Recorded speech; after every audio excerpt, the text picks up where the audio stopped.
Here's the first question for either one of you. What spiritual disciplines, practices, and traditions have been most helpful to you in your personal growth and the well-being of your family?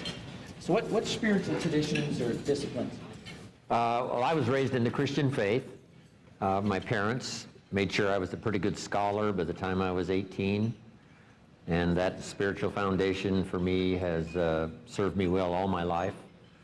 From both my parents, have seen me through, all the ups and downs, successes, failures, the whole thing everybody goes through. But my own Christian faith has been a steady source of anchor for me all the years of my life. And I thank my mother and my father one more time for giving me that incredible spiritual heritage and foundation. It served me well. With me, it was my grandmother. She was the only one that was religious in the family. My father was a Catholic until he left when I was 9. My mother was Church of England. I played on the Presbyterian team, but the Lutherans won the championship, so I switched. I was Episcopalian at the Naval Academy and married a Southern Baptist, and Billy Graham said, "What denomination are you?" And I said, "I was hoping you might give me some suggestions." So I think the thing to do is to study deeply your religious belief, and the scriptures are what we all use anyway, and try to reshape them, but there's nothing new under the sun. And I think the most important thing for me is when they ask me about my Christian faith, I just say, "Come and live with me, and you'll know more about me if you live with me than what I could tell you," because so many people preach it, but it's really important to live it. And I, like Jim, is that your mom and your grandmother, and those run silent and deep through the years. Absolutely. Okay. This one's for Dennis. How did you get your first book from the drawer to the public? Can you give me any advice to get my book from thought to page to publisher? And then it also says Jim too. So yeah, both of you for this one. Well, I think the important thing is to believe that the author is deserving to be published, and don't try to write a Picasso as your book. A book is not a Picasso, it's just a book. And you'll write more than one, so you can't write the book you want to write. You need to write a book that people would benefit by reading. So keep the reader in mind, and when you're writing anything, always write it for what they're going to learn or benefit rather than something you want to say, because the publishers eliminated all of my best stories. So I think the thing to do is to believe you're deserving of being published, and then making sure that when you talk to publishers that rejection is only a temporary thing. It's not important at all. And then self-publish. It's not even a last resort now. In fact, publishers are just glorified printers today. And unless somebody really has the ability to talk to an audience and build a following, they just print. And they do people who they know are going to gain a following through their own marketing and promotion. So be willing to promote and market yourself. The only other thing I'll say is the best singers will never be sung. The best songs will never be heard because they didn't have an agent. So marketing is really important. What about the discipline of getting the book done, or even producing an audio program or that type of thing? Because a lot of times people say, well, I wish I had the time or whatever. Do you have a certain structure? Do you do a little bit at a time, or do you go in and do it, 2 or 3 weeks? What's your process for developing your content? The only thing I do is, instead of taking a vacation to watch other people having fun, it's like a term paper. A book is a term paper with an attitude. You really have to do it all at once. You have to lock yourself up and have them push food under the door and growl at them. And you just have to do it. And you can't write it over a long period of time because you lose your obsession and your train of thought. So you really have to be like a college kid with the term paper and carve out. You can write a book in less than 30 days, no question about it. So you can even write it in 2 weeks, but you think about it for about a year and then write it in about 14 days. This is kind of a coaching question, and if you were to have an opportunity to be with somebody, say for example an Olympic athlete or that type of thing, and you only had 2 sessions with them to turn their life around and point them in the right direction. How would you structure those, and what would be the key elements of what you would talk to them to put them in the right direction? Jim's better. You're definitely better coaching than I am. I'm not a specialist on, Olympic athletes, but I've done most all of mine not person to person, but by group. I started doing sales training when I got into a little network marketing business age 25. And I built a huge organization, finally became vice president of the company. That's when Bob Cummings was one of my partners back in those days. And so most all of my coaching and mentoring is done by classes, lectures, seminars, and all of that turned into books and tapes and videos, that sort of thing. But one-on-one is an extraordinary specialty. And now, I'm finally engaged in that with the help of others, coaching more one-on-one. But mine has been mostly by group. I've got one idea on that. I had a UPS driver tell me he always wanted to be a rock star. And he had 2 children. He was only 24. And I said, "Where are you singing now?" He said, "No, I'm driving this truck and I have 2 children at home." I said, "No, let me ask you this. Whatever you want to do, you must be doing now. Because there isn't a single person who wants to be in a profession that isn't already in it. So if you're going to speak, you need to speak all the time. Lunches, Kiwanis, Rotary, women's organization, everywhere, every time, and tape every one. And then one day you'll get an audition tape where everything will work right. But you must be now doing what it is you want to be doing, or you'll always live on someday aisle, and it'll be on layaway." Excellent. That's what happened for me. After my entrepreneurial experience, making my first fortune, moving to Beverly Hills, where else would a boy from South Idaho move, right, if he had a fortune? And sure enough, when I got there, one of my friends says, "I belong to the Rotary Club. You've got to come and tell your success story. If I arranged a luncheon, would you come and share your story?" He said, "We'll call it Idaho Farm Boy Makes It to Beverly Hills." I said, "Sounds good to me." So I went and did this little 25-minute talk, and that started a whole brand new career for me. Other clubs started calling, saying, "We'd like to have Jim Rohn come, do a breakfast meeting, do a luncheon meeting." Then once in a while I do a high school class, college class, all for free. And one day a man who heard my talk 2 or 3 times said, "I've got this little company going. I've got some management and sales people. If you would come and talk about your success formula, I'd be happy to pay you." And I thought, incredible. Could I really share my success story and get paid? Not being in business, which I had been before. And he said, "I will pay." Sure enough, I did the talk, got paid, and that started me on a whole new journey of corporate speaking, business meeting speaking, and finally came the idea of having a public seminar, people selling tickets, like we're doing this weekend. But that's how I started, Dennis. Accepting every invitation that I possibly could, enjoying it very much, little clubs, service clubs, high schools, colleges, wherever, to tell my story. And that led to the next step and to the next step. And all of that, started about 44 years ago.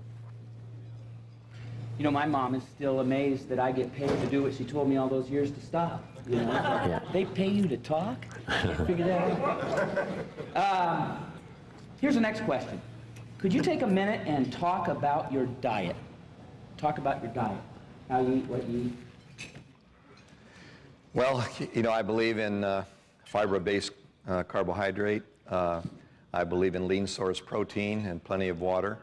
I've been around a lot of microbiologists and immunologists, and Jonas Salk was one of my mentors. And I really believe I don't believe in the Atkins diet and this diet, the Palm Beach diet, the Beverly Hills diet, the seafood and eat it diet.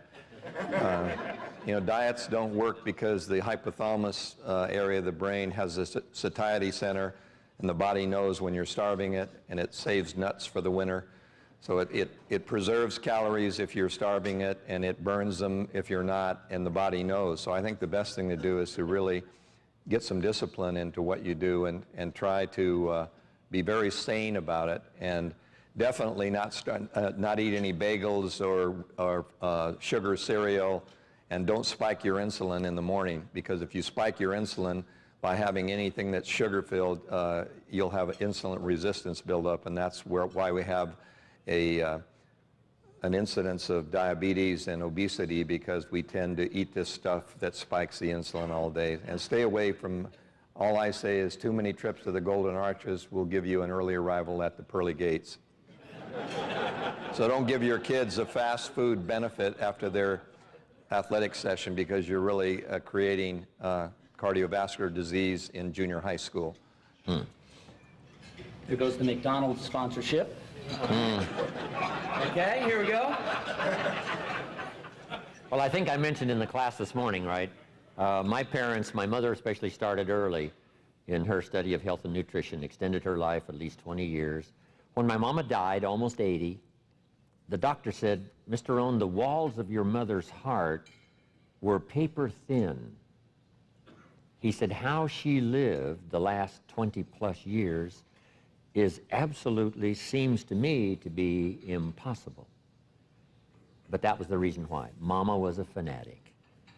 Starting with the apple a day, simple stuff. I've modified it a little to apple juice, apple pie, and I'm sure Mama would say, "No, that's not what I meant, apple pie." No, apple a day. But all of the rest. My mother studied from my grandmother the old Hay system of the proper combination of foods, as well as watching your diet. So I do all of that, but then I do all the rest, being involved in health and nutrition all of my life. And so you've got to underline now the word health and nutrition. Nutrition is only one part of good health. The rest is get plenty of rest, fresh air, exercise, plenty of sleep, and all the rest. And I really try to follow that as best I can. Sometimes my schedule's a little heavy and it's difficult, but fortunately for me, I can sleep on the plane. In fact, I can sleep most anywhere. And 5 or 6 hours is all I need of sleep, so that's fortunate. If you travel like I do and can't sleep on the airplane, you are really in trouble. But then I do all the exercises, modified versions when I travel, by just staying at it. And what I mentioned earlier today is really important, a physical support system, that takes the mind where it wants to go, takes the body into duties it needs to perform. Just stay healthy.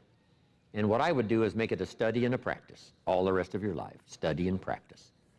Depending on certain situations and age, you might modify, but always study, practice how to stay healthy. And if you've got a young family, pass it on to your children best you can. And the payoff is extraordinary. Well, Jim and I both have to say that too, because we're both in our 70s. And when you get to be in your 70s, you really look for double rainbows, and you want to live as long as you can. I want to watch my great-grandchildren graduate from high school with their parents paying for their college tuition. I like that, Dennis. I mean, really, the proof is in the pudding. It's amazing, Dennis and Jim and Zig's another example of guys that are going at paces that you and I could only imagine, at their age, and just still so vibrant, and it's a great example. Zig's out there jogging every morning. Yeah. We did a trip a couple of years ago to Australia. He and I and Tommy Hopkins, the three of us, did a tour of Australia. Zig's out there every morning running, I don't know how many miles, several. Zig says, "I even jog when it's 35 below zero." Wow. In my hotel room as I look out the window at the snow.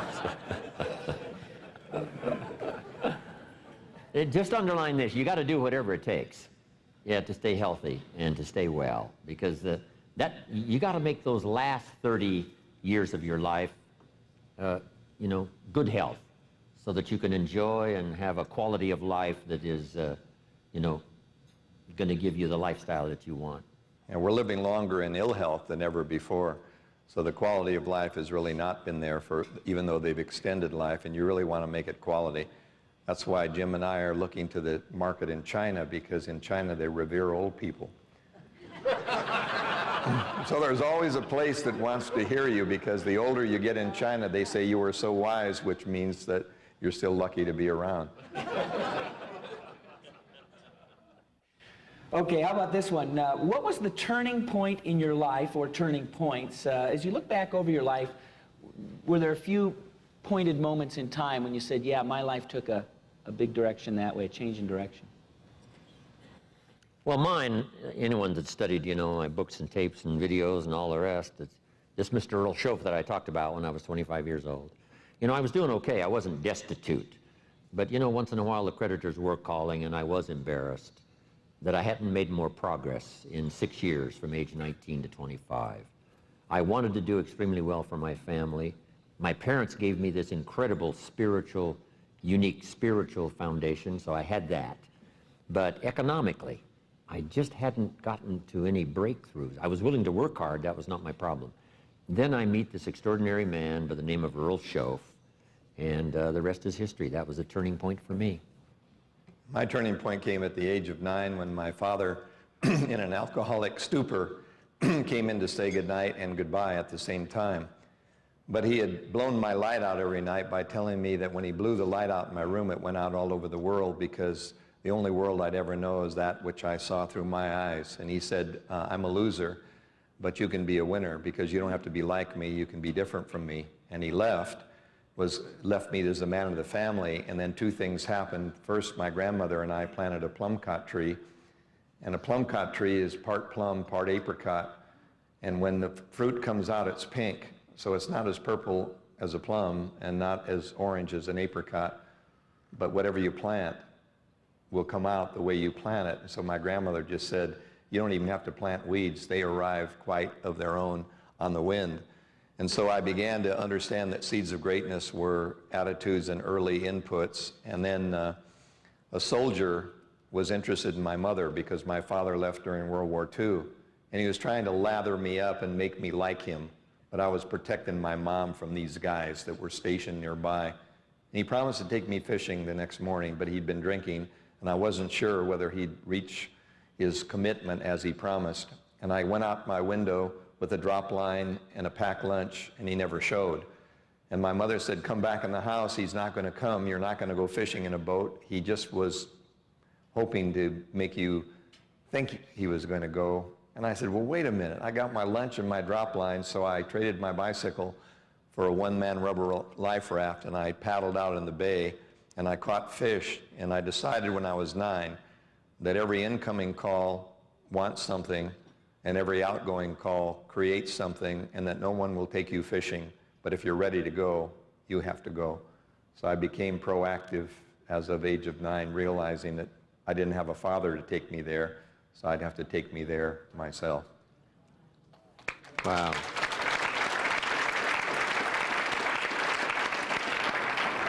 Fantastic. Got time for one last question. Are the keys to success any different now than they were 20, 50, or 100 years ago? No, certainly not. The fundamentals are always the same, and there's only so many.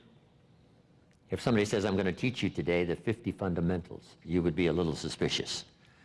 There's like 6, 7, 8, 10, 5, 7 strategies for wealth and happiness, and they haven't changed. And people's desires are the same, you know, generation after generation. They want a good job, they want to be able to support their family, and someday retire with dignity, looking after their family as best they can, do something meaningful in their life. Those are the basics. And then what Dennis and I try to do is to tell people that taking care of yourself and your family and getting a job and do all of that is wonderful. But why not do the extra study to see if you might have some genius inside of your head that could be tapped for some above and beyond kind of activity and productivity and service to your fellow man, whatever it might be. And that's really what our seminars, lectures, teaching, training is all about.